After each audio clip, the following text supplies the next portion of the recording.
Hey guys, welcome back to this channel. In this video, I'll be showing you guys how you can add markers to your map and how you can track them.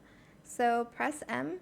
For instance, I want to go here, but I cannot track it. So I'm just going to press on it for a few seconds like this. It says long press on the map to add a marker. Select any color you want, any shape you want, and you can even describe it. So I'm just going to type tulips. Press save. And here you can just press it again and track where you're going.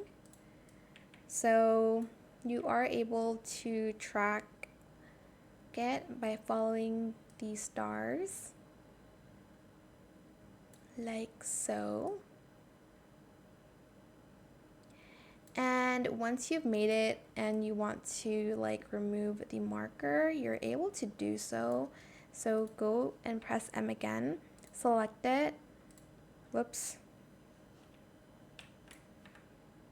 Select it and press these three dots, and you can either edit it again or delete it. And that is it. I hope it was helpful for you guys. Don't forget to like, comment, share, and also subscribe to this channel if you haven't done that already. If you have any more questions about this video, just leave it in the comment section down below.